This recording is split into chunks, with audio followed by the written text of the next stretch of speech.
Welcome to sleepless ancient Odyssey. The day is done. It is time now to let the noise of your world fade into silence.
And finally reaches the monument that has puzzled humanity longer than any other, the Great Sphinx, 73 meters long, 20 meters high, carved from a single outcrop of limestone bedrock, the body of a lion, the head of a king, and a gaze that has remained fixed upon the horizon since before recorded history began. Stand before it in the early morning light, and the Sphinx seems almost alive. The weathered features catch the shadows. The missing nose creates a profile both dignified and mysterious. The headdress, called a names, frames a face that scholars have debated for centuries. Whose face? Which pharaoh commissioned this titan? And why does it sit here, guardian of nothing and everything, silent as the stone from which it was born? The ancient Egyptians called it Hor-em-akhet, Horus of the horizon. They believed it was a manifestation of the sun, god Ra, watching eternally as the celestial disk traveled from east to west. But the Sphinx existed long before those who named it. The desert knew it first. The wind carved its features before any human hand touched it. And the secrets it guards lie deeper than the sand that has buried it, uncovered it, and buried it again across the millennia. Let us begin at the beginning, as much as any beginning can be known, the fourth dynasty of Egypt's Old Kingdom, approximately 2500 BCE, the age of pyramid builders, when pharaohs commanded resources and labor on a scale the world had never seen. The Great Pyramid of Khufu already stands complete, a mountain of limestone blocks reaching toward the heavens. Khufu's son, Khafre, now rules Egypt, and he too will build a pyramid slightly smaller than his father's, but positioned higher on the plateau to appear equally magnificent. Between the pyramid complexes and the Nile River, there is an outcrop of limestone. Not the finest limestone, the layer is inconsistent, prone to erosion, riddled with softer strata, but it stands approximately 20 meters high, and someone, perhaps Khafre himself, perhaps his architects, perhaps someone whose name has been lost, sees potential in this natural formation. A vision takes shape, a guardian, a monument that will combine the power of the lion with the wisdom of the king.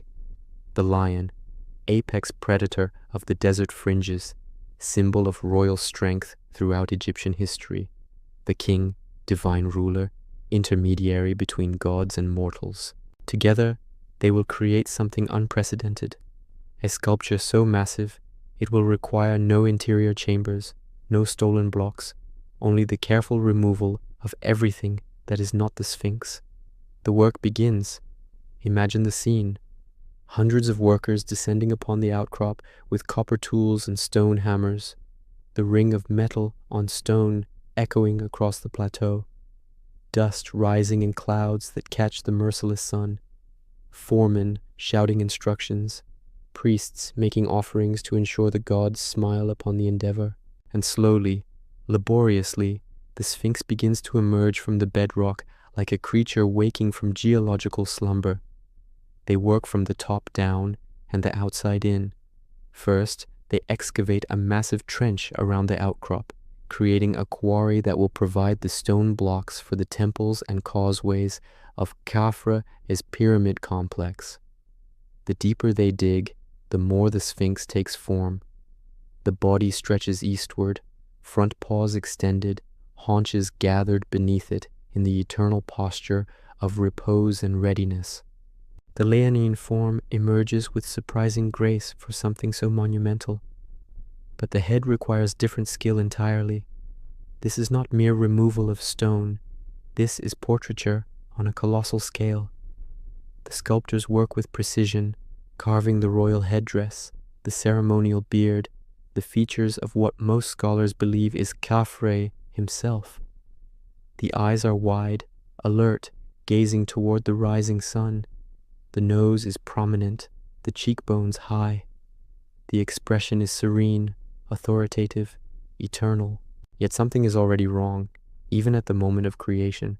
The proportions are not quite right. The head is too small for the massive body. Whether this is intentional, emphasizing the lion's power over human features, or accidental, a miscalculation, a compromise with the available stone, no one can say for certain. The Sphinx is born with its first mystery built into its very structure. The sculpture complete, artisans apply a layer of plaster to smooth the surface and hide the limestone's imperfections. Then comes color, not the weathered beige we see today, but vibrant pigments. The face painted red, in the tradition of male figures, the headdress striped with blue and gold, the body ochre yellow. The Sphinx blazes with color beneath the Egyptian sun, a titan of painted stone, impossible to ignore. Around it, the complex takes shape, a temple directly before the Sphinx's front paws, built from the limestone blocks excavated from the enclosure. Massive granite blocks are brought from Aswan, 600 miles to the south, each weighing multiple tons. These are fitted together with precision, creating halls where priests will perform rituals, where offerings will be made, where the Sphinx will receive the worship it is due as a manifestation of divine power. A causeway connects this lower temple to the valley temple of Khafre's pyramid. Processions will travel this route, bearing the pharaoh's mummified body, conducting ceremonies that will ensure his transformation into an immortal being. The Sphinx watches over all of it, guardian of this necropolis, protector of the sacred landscape where earth touches eternity. For a time, perhaps a few centuries, the Sphinx is maintained. Priests sweep the enclosure, workers repair damage from wind and rare rains. The painted surface is refreshed, the Sphinx gleams, but Egypt's old kingdom is not eternal. Power shifts, resources dwindle, civil war fractures the unified state. The first intermediate period descends like a shadow, and with it comes neglect. The temples fall silent, the priests depart, the maintenance stops, and the desert, patient as only the desert can be, begins to reclaim what was taken from it. Sand is relentless. Grain by grain, it accumulates. A day's wind might deposit a few centimeters around the Sphinx's paws. A season's storms might create drifts against its flanks. Years become decades, decades become centuries, and the sand rises like a tide. The Sphinx begins to disappear. First, the lower portions vanish, the paws, the belly, the lower haunches. The sand creates ramps against its body, smooth slopes that attract more sand. The paint fades, then flakes away. The plaster cracks and falls. The soft limestone beneath, exposed to wind-driven sand grains acting like perpetual sandpaper, begins to erode. The layered nature of the stone becomes apparent as harder strata resist, while softer layers wear away, creating the uneven, weathered texture that will characterize the Sphinx for millennia. By approximately 1400 BCE, more than 1,000 years after its creation, the Sphinx is buried to its neck. Only the head remains visible above the sand, a disembodied face staring from a sea of beige. The temples have vanished beneath dunes. the enclosure is filled. To a traveler passing by, the Sphinx is no longer a lion with a human head, but simply a head emerging from the desert floor, strange, inexplicable, already ancient beyond reckoning. Yet even buried, it maintains its power over the imagination.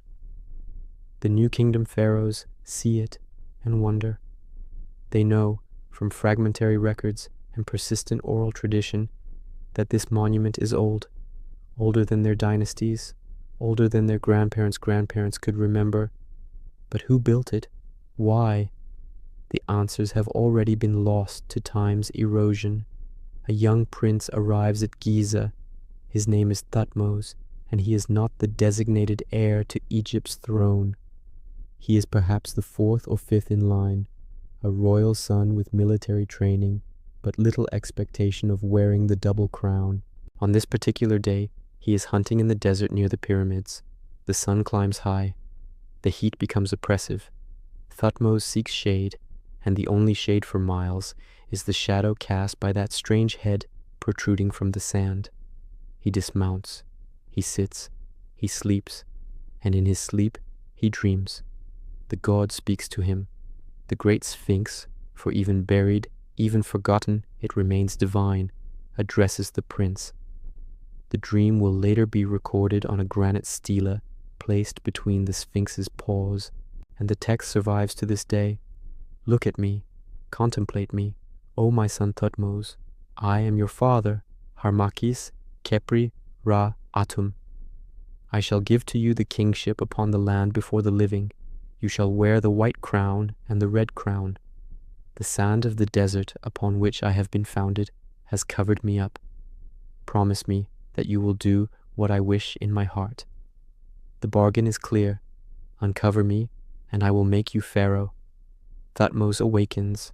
Whether he truly dreams this or creates the narrative for political purposes, we cannot know. But the result is recorded in stone. He organizes the excavation. Workers are summoned. The sand is cleared. The Sphinx emerges once more into the light, and Thutmose, against all probability, becomes Pharaoh Thutmose IV. Between its paws, he places the dream Stela, recounting his vision and the divine promise that brought him to power. The inscription begins with adoration. Behold, I am Horus on his throne. It ends with a curse against any who would allow the Sphinx to be buried again. For a time, the Sphinx stands clear. Thutmose's workers repair damage, shore up weakened areas, possibly add brickwork to support the body where erosion has been severe. The temples are partially restored. Offerings are made. The ancient rituals resume, though now they honor a monument already ancient to those performing them. But Egypt's fortunes wax and wane like the moon. Dynasties rise and fall. Foreign powers invade and are expelled. The Persian conquest comes, then Alexander the Great, then the Ptolemaic dynasty, then Rome. Each era looks upon the Sphinx with wonder, but none maintain it as thoroughly as Thutmose's brief restoration. The sand returns. Again and again, it buries the lion. And again, for brief periods, rulers attempt to clear it. A Ptolemaic inscription mentions repairs. Roman tourists carve graffiti on its paws, proving it was at least partially visible during their visits. But the overall trend is inexorable. The desert reclaims its own. By the time Islam arrives in Egypt, bringing new languages and new interpretations, the Sphinx is once again buried to its neck. Arab scholars encounter it with fresh eyes, unburdened by pharaonic tradition. The historian al-Makhrizi writes about it in the 15th century CE, calling it Abu al-Hol, the father of terror. Local legends grow around the mysterious head. Some say it is a guardian against the desert's dangers. Others claim it is a prison for ancient jinn. Still others believe treasure lies buried beneath it, placed there by the ancients who possessed knowledge now lost. The missing nose becomes a subject of speculation and myth. Some blame Napoleon's artillery during the French expedition to Egypt in 1798, claiming his soldiers used the Sphinx for target practice. but sketches from before Napoleon's arrival show the nose already gone. The most likely culprit is a Sufi Muslim named Muhammad Sa'im al-Dahr, who in 1378 CE reportedly vandalized the Sphinx in a fit of iconoclastic fervor, horrified by the local peasants' practice of making offerings to this pagan idol. For his troubles, he was hanged, but the nose was gone forever. The ceremonial beard met a similar fate. Whether it broke off naturally or was deliberately removed, fragments were discovered in the sand in the 19th century and now reside in the British Museum. Yet another piece of Egypt preserved in a foreign land. Through all of this, through burial and excavation, neglect and restoration, reverence and desecration, the Sphinx endures. The soft limestone continues to erode. The strata weather at different rates, creating the lumpy, layered appearance visible today. Rain, rare in Egypt but not impossible, seeps into cracks and widens them. Wind scours away grains of stone. Birds nest in crevices. Time itself seems to accelerate the Sphinx's decay even as its essential form persists. Yet here is the paradox. The sand that erodes the Sphinx also protects it. When buried, the body is shielded from wind and rain. The constant scouring stops. The erosion pauses. In a strange way, the desert's act of reclaiming the monument also preserves it, like a mother covering her child with a blanket against the cold. This cycle of burial and exposure, destruction and preservation has repeated for 4.5 millennia. And through it all, the Sphinx keeps its secrets. What rituals were performed before it? What prayers were offered? What mysteries were whispered by priests in the dark temples at its feet? What did its creators truly intend? The answers lie buried deeper than sand can reach, buried in time itself, in that vast and irrecoverable past that separates the Sphinx's birth from our modern moment of wondering. The 19th century arrives with a hunger for Egypt unlike anything seen before. Napoleon's expedition, despite its military failure, succeeds spectacularly in one regard. It makes Egypt fashionable, mysterious, irresistible to European intellectuals. The Description de l'Égypte, a massive multi-volume work documenting Egypt's monuments, circulates through European libraries and salons. Egypt is no longer merely ancient, it is the ancient, the source, the beginning of civilization itself. And the Sphinx, buried, battered, mysterious beyond all others, becomes an obsession. Early visitors describe it with awe tinged with incomprehension.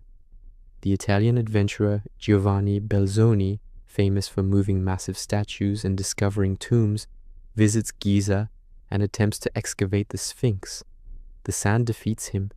It pours back into the enclosure as fast as his workers can remove it, an Egyptian version of Sisyphus's eternal labor. Auguste Mariette, French archaeologist and founder of the Egyptian Antiquities Service, succeeds where others failed. In the 1850s, he organizes a systematic excavation that finally reveals the Sphinx in its entirety. Photographs from this period show it standing free, the enclosure clear, the temples partially exposed. For the first time in perhaps 2,000 years, the full scale of the monument is visible. The world gasps. It is larger than anyone imagined. The proportions are stranger than the partial glimpses suggested. The erosion is more severe. The pores extend more than 15 meters.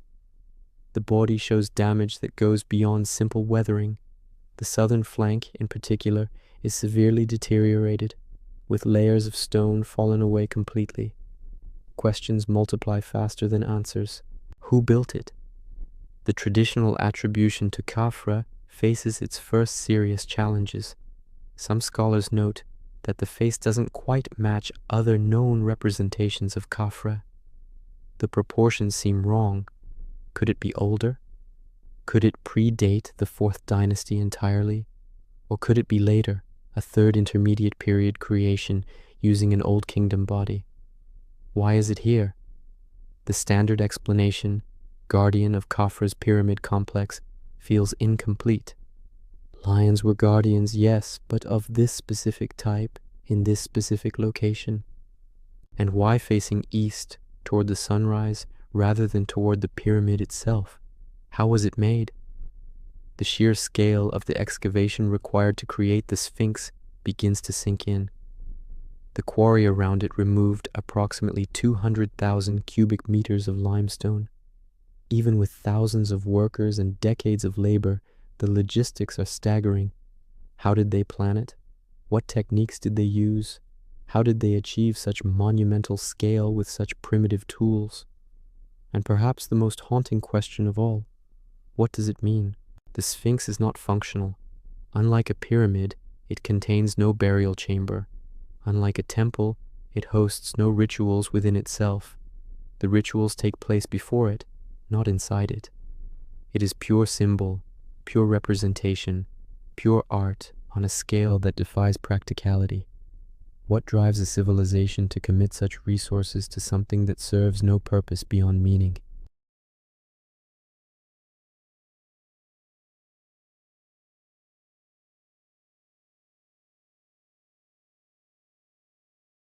Or it is an apotropaic figure, a magical guardian whose very presence wards off chaos and protects cosmic order.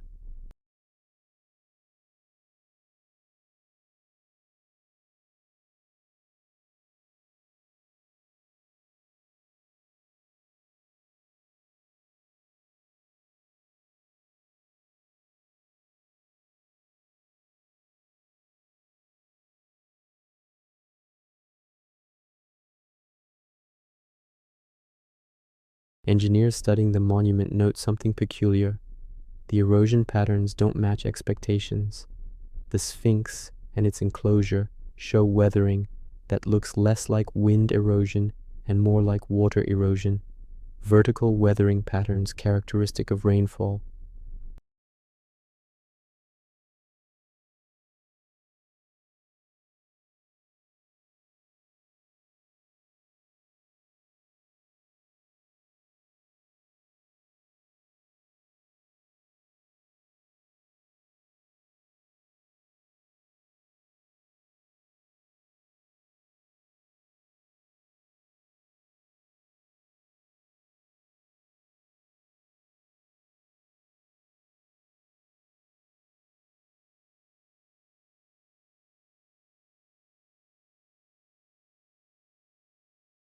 Mainstream Egyptology rejects this vehemently. The evidence for 4th Dynasty construction is strong. They argue the style matches Old Kingdom conventions. The causeway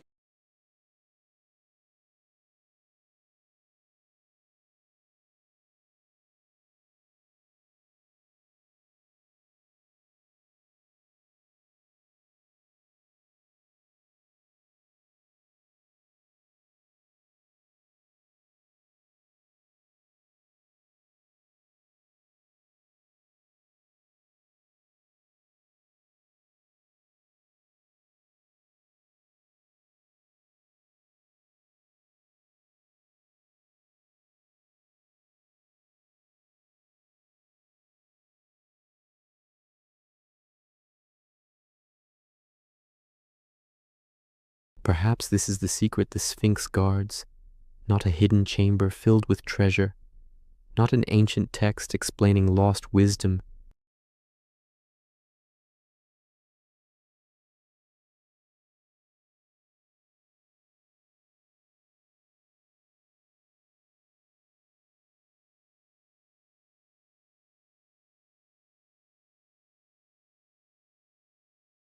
In the 1920s, Émile Barrès, French engineer and archaeologist, conducts the most thorough clearing yet, removing sand, adding drainage systems, installing pumps to keep groundwater from undermining the foundations. The Sphinx stands fully revealed, and photographs from this era show it at its most exposed, vulnerable, somehow smaller, when completely visible than it seemed, when half buried in mystery. But exposure brings its own dangers. The soft limestone, protected by sand for millennia, now faces the elements unshielded.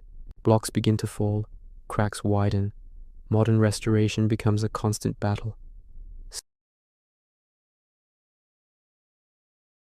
Support pillars are added beneath the body. Stainless steel rods are inserted to stabilize fractures. The ancient lion requires modern medicine to survive.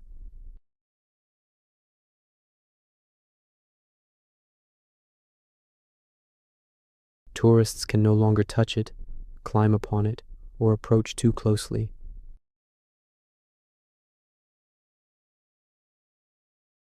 The Sphinx is saved, but also isolated, preserved, but also separated from the direct human contact that characterized most of its existence.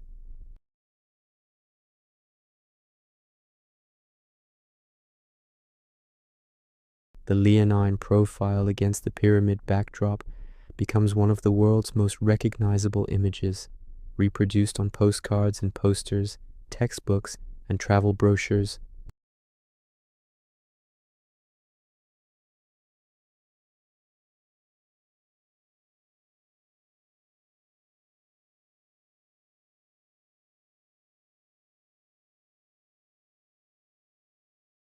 Yet the camera cannot capture what the naked eye sees in person, the sheer presence of the thing.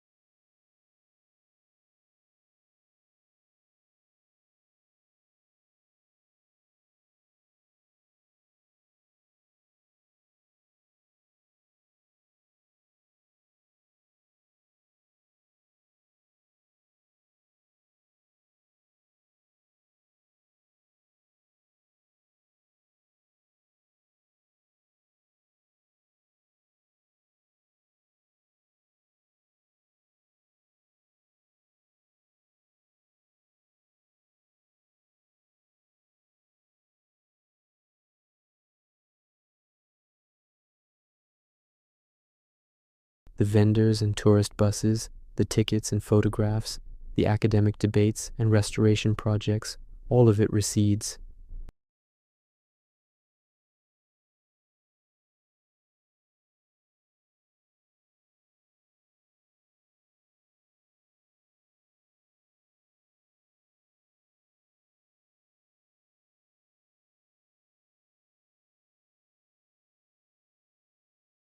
This moment of confronting something vast and old and incomprehensible, this feeling of standing before a creation that has witnessed empires rise and fall, religions born and fade, languages spoken and forgotten, this recognition of our own smallness in the face of deep time.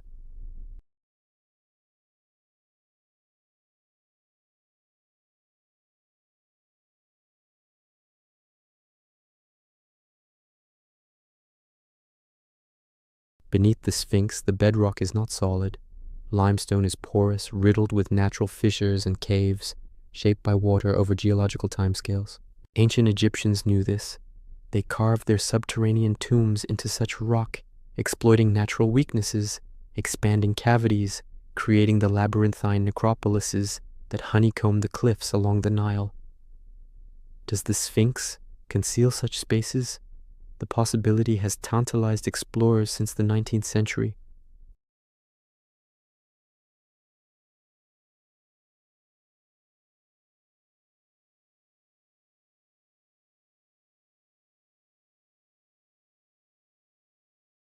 Nothing substantial was found, but the seed of an idea took root. Beneath this monument lies something else, something hidden, something waiting. In the 1980s and 90s, new technologies promised to pierce the veil without invasive digging. Ground-penetrating radar, seismic surveys, electrical resistivity measurements. These tools can theoretically detect voids beneath the surface, mapping what lies hidden without moving a single stone. Multiple teams arrive at Giza with their instruments. Japanese researchers scan the area around the Sphinx. American geologists conduct seismic studies.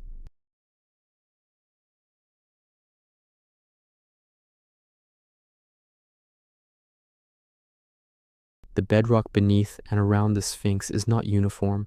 Some areas show cavities, possibly chambers, possibly natural fissures, possibly something else entirely. One particular anomaly draws intense focus, a rectangular void beneath the northern paw, approximately 9 by 12 meters, lying at a depth of several meters below the bedrock surface. The scans suggest it is hollow. Could this be a chamber, a tunnel, a shaft leading somewhere deeper?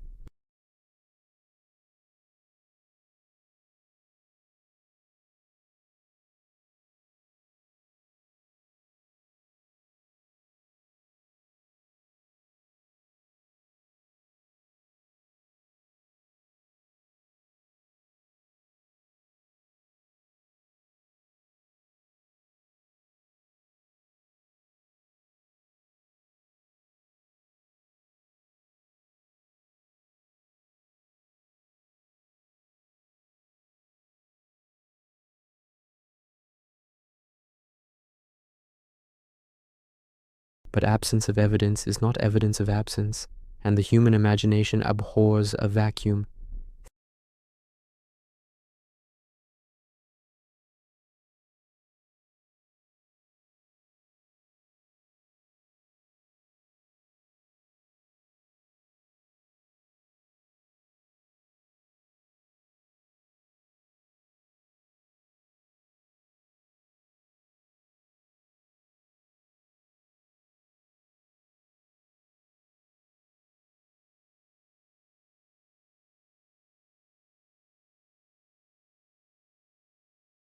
When the time is right, when humanity is ready, the chamber will be opened, and ancient wisdom will illuminate modern darkness. Others propose more modest, but equally intriguing possibilities. Perhaps there is a tomb beneath the Sphinx, a royal burial predating or contemporary with the pyramids, or a treasury filled with artifacts that would revolutionize our understanding of Old Kingdom Egypt, or simply a sanctuary, a sacred space where priests performed secret rituals away from public view. The skeptics counter with Occam's razor. Why assume anything more than natural geological features? Limestone is full of cavities. The scans show anomalies because the bedrock is not uniform. There is no mystery, no hidden chamber, no lost knowledge, just stone and sand, and the wishful thinking of those who want the past to be more magical than it was. Yet the possibility lingers, because truthfully, there could be something there. Egyptian history is full of surprises. Tombs discovered in places long thought exhausted, artifacts found that rewrite accepted chronologies, inscriptions that reveal kings and queens erased from official records. The Sphinx is enormous, and the ground it occupies has never been comprehensively excavated to bedrock across its entire extent. In 1998, a small opening between the Sphinx's paws is explored by a camera probe. It reveals a short passage, carved into the bedrock, leading to a small chamber roughly under the Sphinx's chest. The chamber is empty, no inscriptions, no artifacts, just smoothly carved walls and floor, purpose unclear. Is it Old Kingdom? Later? A natural cavity modified by humans? The chamber poses more questions than it answers, and after documentation, it is sealed again. These discoveries, or non-discoveries, feed both hope and frustration. Something is there, beneath the rock, but it is not the dramatic revelation seekers anticipate. Or perhaps the real secrets lie deeper still, beyond the reach of current technology, waiting with geological patience for a future generation to uncover them. Meanwhile, above ground, the Sphinx itself reveals secrets in slow motion. Restoration work exposes details not visible for millennia. The remains of ancient repair work become apparent. Mud bricks added during the New Kingdom, limestone blocks fitted during the 26th Dynasty, patches and fills applied in the Ptolemaic period and later. The Sphinx has been crumbling and being saved for most of its existence. It is as much a monument to restoration as to original creation. The tail, long since eroded away, left traces in the bedrock. It curved around the right haunch, typical of feline form. Modern reconstruction drawings show what it might have looked like, complete. The massive body, powerful and whole, the proportions, while still odd, less jarring than the ruined form suggests. The pores, too, reveal details. Between them, set into the bedrock, is a small chapel or niche, likely for offerings. Fragments of Stela bases surround it, evidence that multiple pharaohs placed commemorative markers here, each associating themselves with the monument's ancient power. Thutmose's dream, Stela, is the largest and best preserved, but it was not the only one. Even the enclosure walls tell stories. They bear marks from the quarrying process, the parallel grooves left by copper chisels, the extraction points where blocks were levered free, the scars of ancient labor. A skilled observer can read these walls like a text, understanding the techniques and sequence of work. Yet for all these small revelations, the essential mystery persists. The Sphinx does not yield its core easily. It is an old lion, stubborn and proud, unwilling to bare all its secrets to newcomers. What it has witnessed remains locked behind those weathered eyes. What knowledge its creators possessed, what intentions they held, what meanings they inscribed in stone, these remain partial, fragmented, refracted through millennia of reinterpretation. Perhaps this is appropriate. Perhaps a monument built to last forever must also maintain forever its capacity to inspire wonder. If the Sphinx were completely understood, if every question were answered, every mystery solved, every secret revealed, would it lose something essential? Would it become merely an artifact, studied and catalogued and filed away in the drawers of completed knowledge? The Sphinx refuses such reduction. It remains alive in a way that fully explained things cannot be. It participates in the present even while belonging to the deepest past. And beneath its paws, real or imagined, lie possibilities that no scan can eliminate and no excavation has yet reached. The secrets remain. The silence continues. And the lion waits, as it has waited, as it will wait, beyond the reach of answers. In the cool hours before dawn, when the desert holds its breath between night's chill and day's heat, the Sphinx is briefly alone. No tourists, no vendors, no cameras. The guards stand at a distance, watching from their posts. The monument rests in something approaching its original solitude, the limestone pale against darker sky, the stars wheeling overhead in patterns the ancient Egyptians knew by different names, but tracked with equal reverence. This is the Sphinx's true time, these moments of silence, these hours when it can simply exist without performing its role as attraction, symbol, icon. If stone could breathe, it would breathe now, deeply, gathering itself before the daily onslaught. Then the sun touches the horizon, and the transformation begins. First come the workers, the men and women who maintain the site, who sweep the stone pathways, who check the supports and drains, who do the endless small labors that keep the Sphinx standing for one more day. They know it intimately, these workers. They know which stones are stable and which are cracking. They know where water accumulates after rare rains. They know how the temperature changes affect the limestone, how expansion and contraction work constantly to pull the monument apart. Some of these workers have family histories at Giza going back generations. Grandfathers and great-grandfathers who labored on previous restoration projects, who worked for the great archaeologists of the last century, who carried water and stone and tools across this plateau when it was less accessible, less managed, less thoroughly touristed. For them, the Sphinx is not merely a monument, but a presence in their lives, familiar as a mountain is familiar, unchanging as stone can be unchanging. They speak to it sometimes, these workers. A greeting, a comment about the weather, a complaint about bureaucracy or wages. The Sphinx listens with stone ears and offers no response, but the tradition persists. Perhaps they sense, as many who spend time near ancient things sense, that attention creates a relationship. The Sphinx has been attended for 45 centuries. Priests and pharaohs, guards and restorers, archaeologists and workers, countless hands have touched its stone, Countless eyes have studied its form. The accumulated attention becomes part of what the monument is. As morning progresses, the tourists arrive. First a trickle, then a stream, finally a flood. Buses disgorge passengers into the parking areas. Tour guides raise flags and umbrellas to mark their groups. Tickets are checked. Crowds form at the viewing platforms. And the Sphinx performs. It poses for thousands of photographs each day, millions each year, billions across the decades since photography's invention. How many images of the Sphinx exist? How many angles have been captured? How many selfies taken?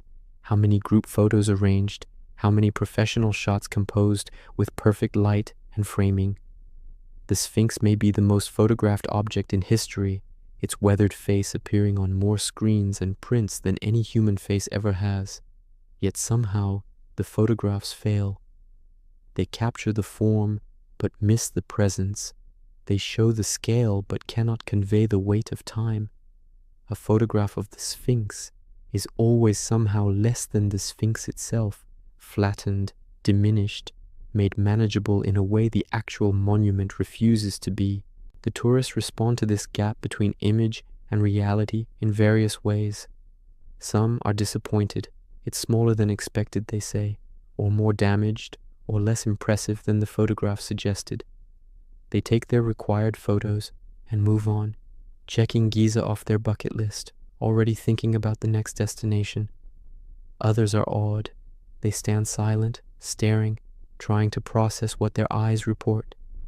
The Sphinx is huge, they realize. Not tall precisely. The pyramids are taller, but massive, heavy, present in a way that overwhelms. And old. So impossibly old. Their minds struggle with the timeline, trying to grasp what 45 centuries means. Pharaohs ruled here when this was already ancient. Romans carved graffiti on stones that were millennia old even then. The Sphinx was already weathered and mysterious when Shakespeare wrote, when Columbus sailed, when the Black Death raged through medieval Europe. The tour guides recite their rehearsed information.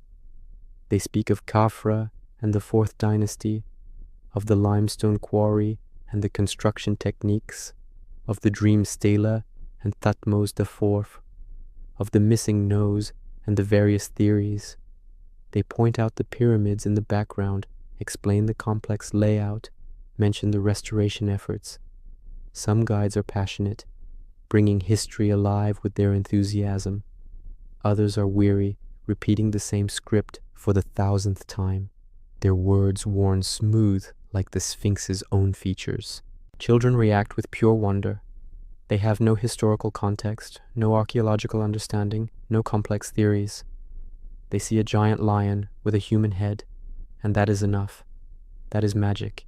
Some point and laugh with delight. Others grow quiet, perhaps sensing something their analytical minds haven't yet learned to dismiss. Some want to touch it, to run up to it, to prove it's real. Their parents hold them back, following the rules, maintaining the prescribed distance.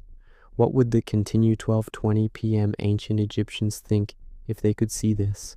Their sacred monument, their divine guardian, surrounded by crowds of foreigners taking pictures, buying souvenirs, eating snacks, while staring at the face of God. Would they be horrified? Or would they understand that reverence takes different forms in different ages, that attention itself is a kind of worship, that the Sphinx's power persists even when its divinity is no longer consciously acknowledged? The Egyptian government struggles with these questions in practical terms. How to balance access and preservation? How to allow people to experience this marvel while preventing the damage that millions of visitors inevitably cause? How to maintain dignity while profiting from tourism? To educate while entertaining? To protect while sharing? Restrictions tighten over the years. Visitors used to be able to approach much closer, to touch the paws, even to climb on them for photographs. Now barriers keep crowds at a distance. Flash photography is prohibited, the cumulative effect of millions of flashes potentially harmful to the ancient stone. Access to the enclosure itself is limited to special permits and research purposes, yet the Sphinx endures the crowds with the same patience it has shown toward everything else. The tourists come and go. The seasons cycle, the years accumulate, the monument remains, and sometimes, in moments snatched from the chaos, the connection still happens. A visitor finds a quiet corner at an unusual hour.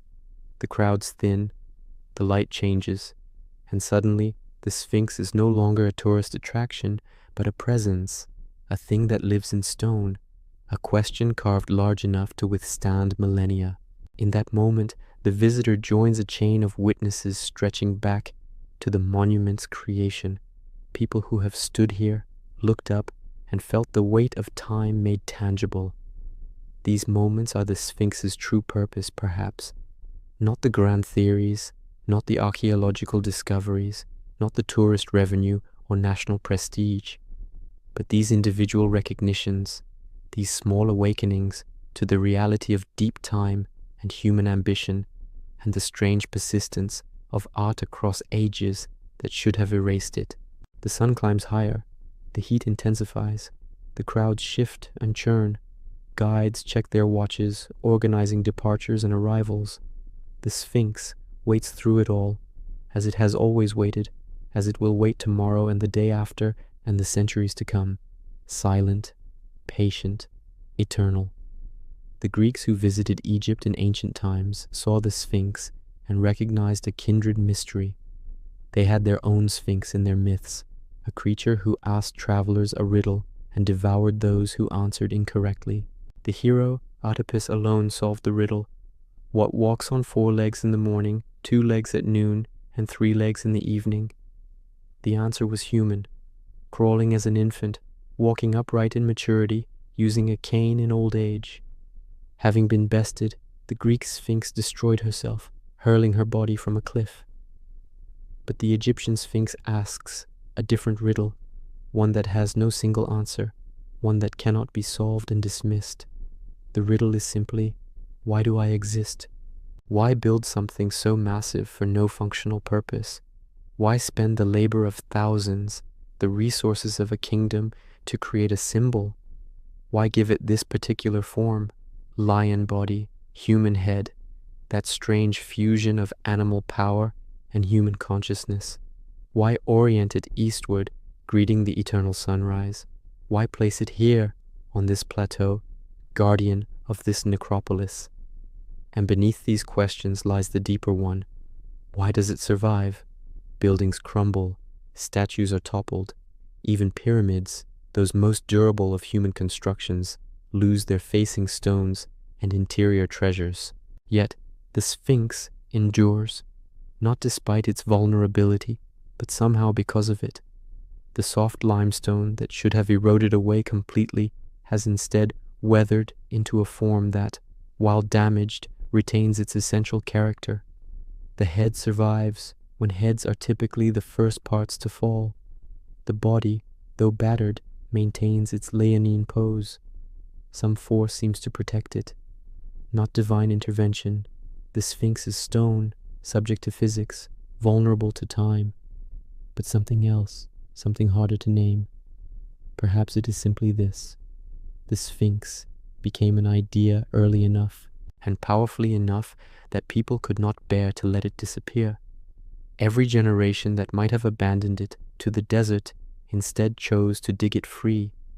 Every dynasty that could have ignored its decay instead invested in its preservation. The Sphinx persists because enough people, across enough centuries, decided it should persist. This is its own kind of magic, not the supernatural magic of curses and prophecies, but the human magic of caring, of deciding that some things matter enough to save, of valuing beauty and mystery over pragmatic utility. Modern Egypt faces this question acutely. The country's economy depends heavily on tourism, and the Sphinx is a cornerstone of that industry. Millions of visitors, billions of dollars, thousands of jobs, all flowing from ancient monuments, especially Giza, especially the Sphinx. The economic pressure is enormous, pushing toward maximum access and minimal restrictions. But the conservation pressure pushes oppositely. Every visitor brings deterioration, breath humidity, carbon dioxide, physical vibrations. The sand itself, tracked in on thousands of shoes daily, acts as an abrasive. The pollution from Cairo, visible as a brown haze on many days, deposits chemicals that react with limestone. Groundwater, drawn up by the city's pumping, brings salts that crystallize in the stone and cause spalling. The very act of keeping the Sphinx exposed, preventing the protective burial that preserved it for centuries, hastens its decay. The engineers and conservators work constantly, fighting entropy with modern technology. Moisture sensors embedded in the stone monitor internal conditions. Computer models predict stress fractures. Specialized consolidants are applied to friable areas. Drainage systems control water flow.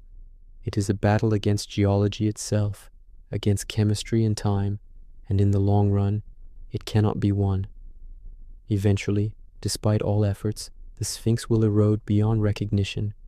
The only question is when. Centuries from now, millennia, tomorrow, if a catastrophic failure occurs. Some argue for a radical solution. Rebury it. Let the sand protect the body, preserving it for far longer than current methods can achieve. Keep only the head exposed, or create a permanent protective structure, or even, most controversially, construct a full-scale replica for tourists, while the original rests in protective darkness. Each solution has its advocates and opponents. Each involves trade-offs between preservation and access, between authenticity and longevity, between the Sphinx as living monument and the Sphinx as archaeological artifact to be carefully stored. For now, the monument remains exposed, guarded, constantly monitored, and maintained. But the question of its future is an open riddle, one that this generation must answer for the next. What do we owe the past? What responsibility comes with inheriting such monuments? Do we preserve them at all costs, even if that means sealing them away from public view? Or do we accept their gradual loss as the price of keeping them accessible, allowing each generation to have its own encounter with the ancient? These are not abstract philosophical questions. They are practical dilemmas faced by real people making real decisions about resources, access, and time.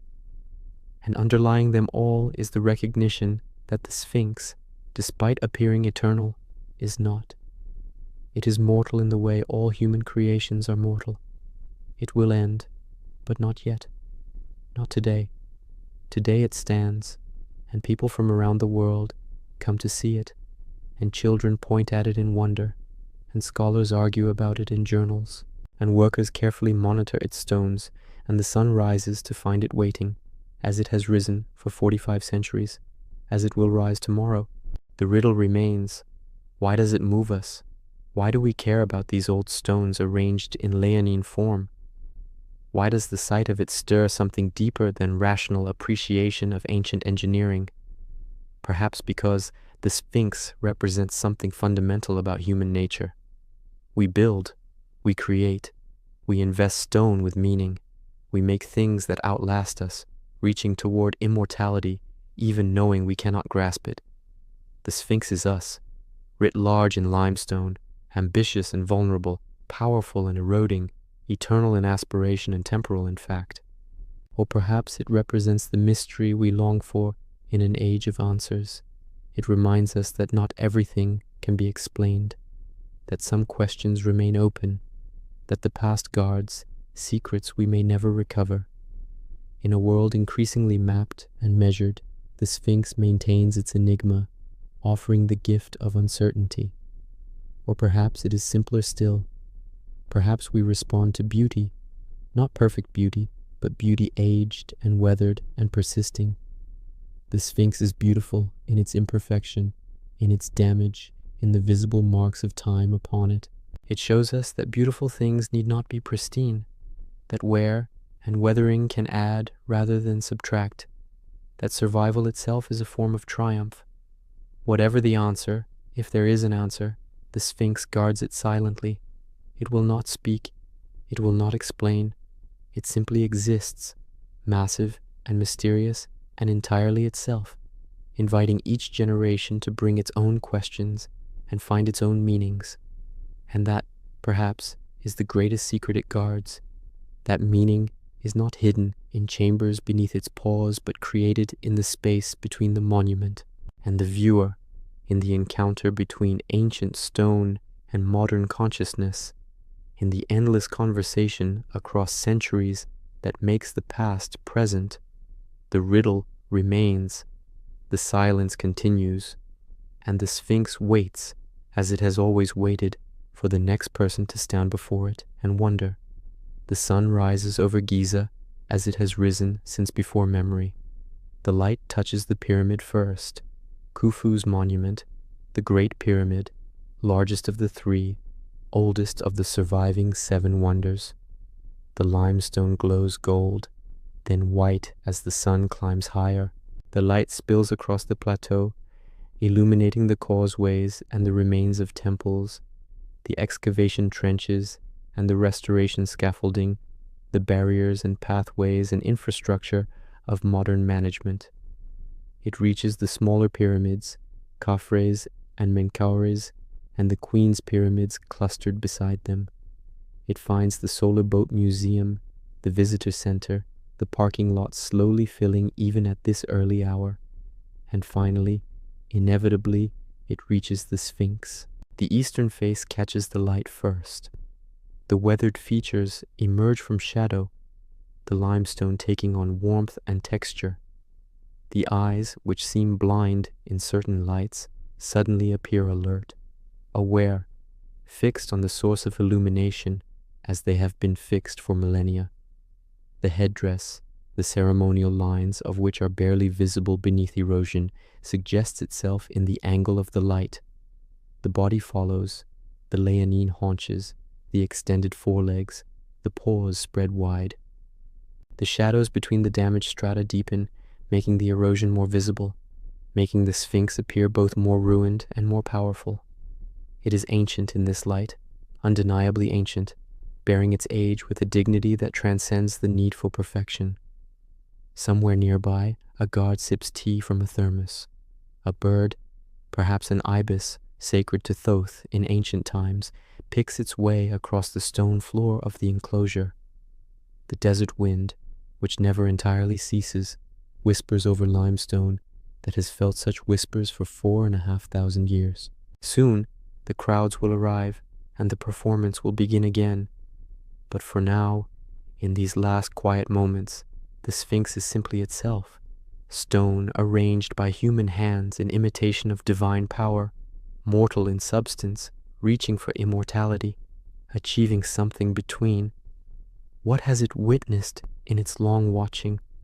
The rise of dynasties that considered themselves eternal and were not, the fall of kingdoms that seemed unshakable and shook, the flow of the Nile, year after year, flood season and dry season, the rhythm that governed all Egyptian life until the modern dams altered even that ancient pulse, the stars wheeling overhead in patterns that, unlike human kingdoms, truly are eternal, the sand drifting, covering and uncovering, destroying and preserving, patient as only geology can be patient.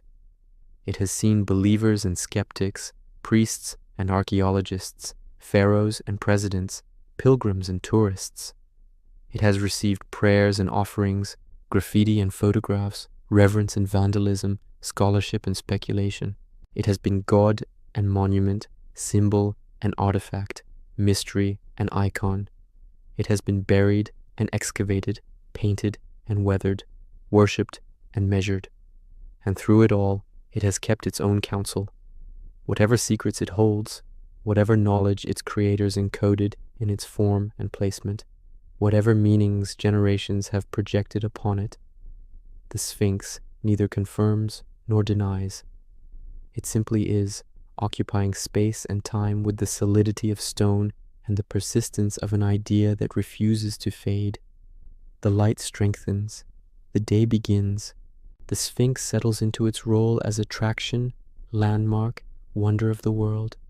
But somewhere beneath that role, beneath the layers of interpretation and management and tourism, the original monument waits, the thing carved from bedrock by hands long turned to dust, the vision made stone, the mystery that precedes all attempts to solve it.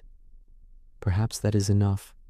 Perhaps that is everything, to have been created, to have endured, to have meant something to someone in every century since creation, to have inspired wonder and argument, pilgrimage and scholarship, reverence and curiosity, to have stood as witness to the entire span of what we call civilization, to have survived not through invulnerability, but through the stubborn persistence of stone and the stubborn caring of humans who decided again and again that this thing mattered enough to save. The Sphinx asks its riddle not in words but in presence. What makes a life meaningful? What makes a creation valuable? What earns the attention of the future? And the answer, written in weathered limestone, is simply this: to be worth preserving, to inspire those who come after to care, to work, to dig you free from the sand that would cover you, to mean enough that strangers separated from you by millennia decide you matter still. The sun rises higher. The moment passes. The first tour buses arrive, and the day's crowds begin their pilgrimage to the plateau. The Sphinx performs its ancient duty, inspiring awe in some, curiosity in others, confusion in a few. It poses for photographs and features in videos. It anchors postcards and refrigerator magnets. It allows itself to be reduced to image and icon while simultaneously remaining irreducible, more than any representation can capture. And tonight, after the last visitors depart, after the floodlights dim, after the desert reclaims a portion of the silence stolen by day, the Sphinx will rest again in darkness. It will wait for tomorrow's dawn, which will come, as dawn always comes. It will endure another day, and another after that, for as long as stone can endure and humans can care. 4,500 years of silence, 4,500 years of watching, 4,500 years of being the riddle for which there is no single answer, the question that each generation must ask itself. The Sphinx keeps its secret still. The silence remains unbroken, and beneath the Egyptian sun, eternal as stone can be eternal, the great guardian continues its vigil. What walks on 4 legs in the morning, 2 legs at noon, and 3 legs in the evening? Humans, we humans, who crawl as infants, walk as adults, lean on canes in age. And what stands on 4 legs eternally, bearing a human head, watching the sunrise for 45 centuries? That answer is simpler still, and infinitely more complex. The Sphinx. Just the Sphinx. Forever the Sphinx. The desert wind whispers over ancient stone. The stars wheel overhead. The Sphinx waits, as it has always waited, as it will wait beyond us all. Let the silence settle now. Let the story rest. Let sleep come gently, if sleep is what you seek, or let wonder keep you wakeful. Either way, the Sphinx endures. Our Odyssey is complete.